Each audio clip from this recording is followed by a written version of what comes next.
আর গতকাল আমরা জানি হাইকোর্টে এই সংক্রান্ত মামলার শুনানি স্থগিত হয়ে যায়। আগামী 14ই জানুয়ারি হাইকোর্টে এই মামলার পরবর্তী শুনানি রয়েছে। কুণাল ঘোষ তিনি কি বলছেন এবার শোনাব। ভোটের সময় জানুয়ারি মাসে তোমরা এসছো এখানে এমন জায়গায় রেড করতে যেখানে তৃণমূলের ক্যাম্পেনের ডিটেল রয়েছে। তো ফলে এই প্রথম প্রশ্নটারই তো উত্তর দেওয়ার কিছু নেই ওদের কাছে। এই 5 বছর তোমরা ঘুমোচ্ছিলে, আর যে সালে এই মামলা দায়ের হয়েছে সেই সময় এই আইপিকের যিনি মালিক ছিলেন তার বাড়ি যাননি কেন? কেন প্রতীকের বাড়ি, যার বাড়ি, যার অফিস, যার দায়িত্বে তৃণমূলের ক্যাম্পেইনটা হচ্ছে, তো ফলে ওরা এইসব গল্প লিখে ওখানে হাজির হয়েছে। বাকি দেখা যাবে, যা যা উত্তর পাওয়ার ওরা পাবে। আর ঠিক যেরকম আপনাদের বলছিলাম যে আইপ্যাকের অফিস এবং কর্ণধারের বাড়িতে ইডির যে তল্লাশি তা ঘিরে সংঘাত একেবারে চরমে পৌঁছেছে।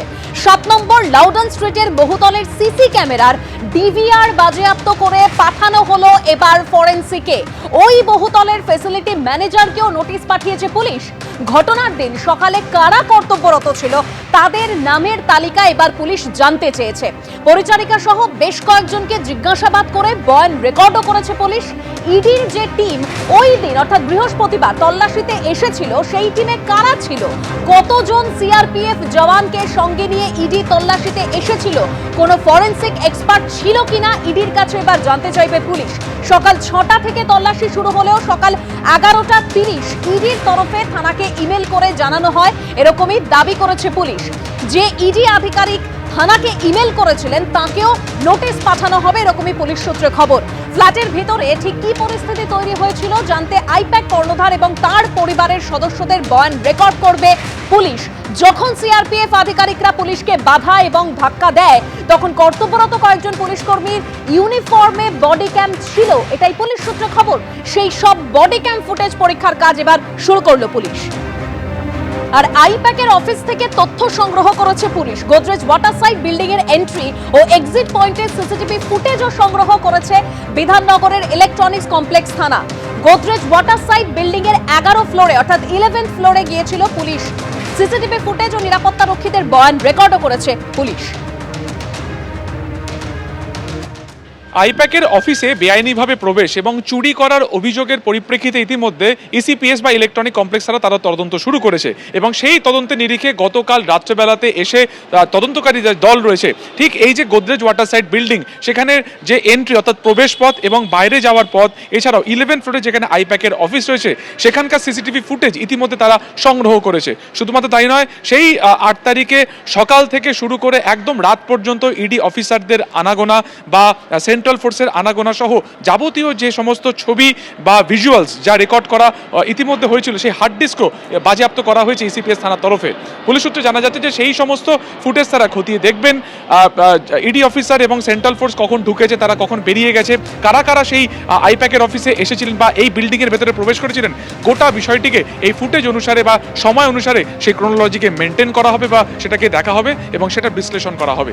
ক্যামেরা সন্দীপ পালের সঙ্গে সুকান্ত মুখোপাধ্যায়, এবিপি আনন্দ, সল্টলেক। আমরা জানি এসআইআর এর শুনানি প্রক্রিয়া চলছে এবং যে খবর পাওয়া যাচ্ছে সুব্রত গুপ্তর পর রাজ্যে আসছে আরো 4 স্পেশাল রোল অবজারভার। দিল্লি থেকে রাজ্যে আসছেন আরো 4 জন স্পেশাল রোল অবজারভার। আসছেন বিকাশ সিং, সন্দীপ রেওয়াজ রাঠোর, রতন বিশ্বাস ও ডক্টর শৈলেশ। এসআইআর শুনানির কাজের তদারকিতে তারা আসছেন বলেই জানা যাচ্ছে। তবে তাদের ভূমিকা ঠিক কি কি থাকবে এই বিষয়ে আরো বিস্তারিত জানবো আমাদের প্রতিনিধি রুমা পালের কাছ থেকে। রুমা, দেখো, 4 জন স্পেশাল রোল অবজারভার আসছেন রাজ্যে এবং সেক্ষেত্রে অবশ্যই তার মধ্যে রয়েছেন doctor Shailesh, deputy secretary national health authority, Ratan Biswas, director census operation Tripura, Sandeep Rewaji Rathore, director department of sports এবং অবশ্যই Bikash Singh, department of empowerment of persons with disability.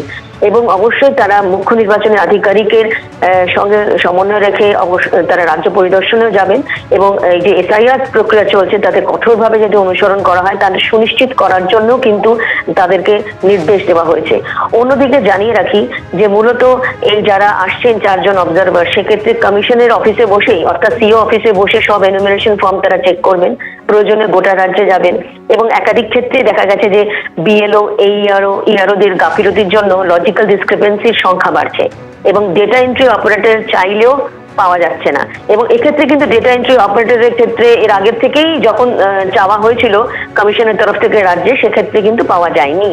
পাওয়া গেলে সুবিধা হতো এমনটা কিন্তু কমিশন বলেছিল, এবং সেক্ষেত্রে কমিশন অবশ্যই এই বিষয় নিয়ে অসন্তুষ্ট রয়েছে।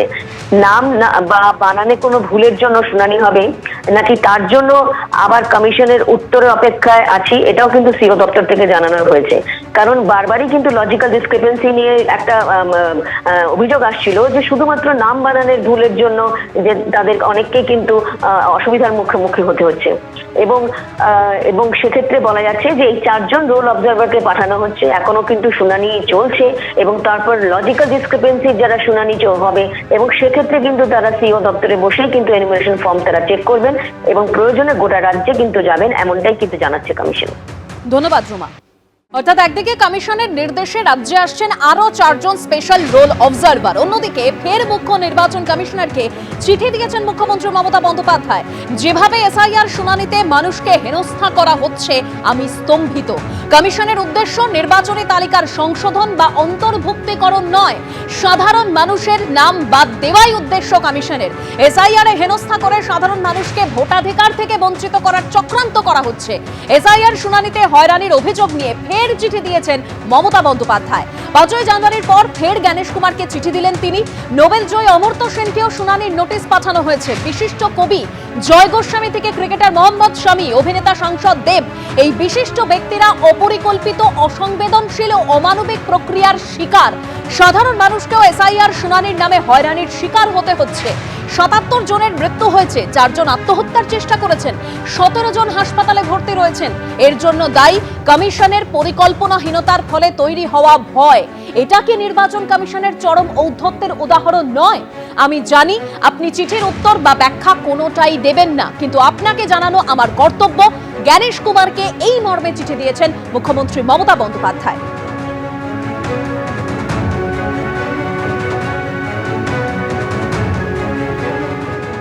চিফ ইলেকশন কমিশনারকে লিখেছেন, যেখানে উল্লেখযোগ্য কিছু বিখ্যাত মানুষের যেভাবে হ্যারাসমেন্টও হচ্ছে, মানুষের যে হ্যারাসমেন্ট হচ্ছে, 77টি মৃত্যু হয়েছে এবং যারা একবারই মৃত্যু বরণ করছেন সেটা উল্লেখ করেছেন। তিনি এটাও বলেছেন যে যখন মানুষ যাচ্ছেন এই হিয়ারিংগুলোতে, তখন কিছু কিছু উক্তি, কটূক্তি যারা তথাকথিত হিয়ারিং করছেন তাদের মুখ থেকে যেটা আসছে, এটা অত্যন্ত অপ্রিয় এবং দুর্ভাগ্যজনক এবং তাদের জুরিসডিকশনের বাইরে। সেটা হতে পারে না। যে দুঃখ প্রকাশ করছেন একটা রাজ্যের নির্বাচিত মুখ্যমন্ত্রী, তিনি চিফ ইলেকশন কমিশনকে লিখছেন, আমি কিন্তু উত্তরের অপেক্ষায় রইলাম, আপনি তো উত্তর দেবেন না। এর চেয়ে দুর্ভাগ্য হতে পারে না। কিন্তু এই প্রত্যেকটা কিন্তু মানুষের কথা। মুখ্যমন্ত্রী তো জানেন পরিণতি কি, কারণ এর আগেও তামিলনাড়ু মামলার পার্টি হয়েছিল পশ্চিমবঙ্গ। সুপ্রিম কোর্ট তাদের অবস্থান স্পষ্ট করে ভোটার লিস্টের শুদ্ধিকরণ প্রক্রিয়া চলছে, সারা দেশবাসী এটা চায়। কোনো সুস্থ স্বাভাবিক রাষ্ট্রে, কোনো সমাজে এর বিরোধিতা হতে পারে, এটা ভাবলেই তো মানুষ আশ্চর্য হয়। মুখ্যমন্ত্রী তো আর, আবার বলছি, মানে ওই সোনার চামচে মুখে করে জন্মাননি। কোনো বিরাট রাজনৈতিক নেতার পরিবারে জন্মগ্রহণ করে সেই লিগ্যাসি নিয়ে রাজনীতি করেন। তিনি মাটিটাকে চেনেন, মাটির গন্ধ জানেন, এবং কি হতে চলেছে 2026-এর নির্বাচনে সেটা তিনি বুঝতে পারেন। এবিপি আনন্দ, এগিয়ে থাকে, এগিয়ে রাখে।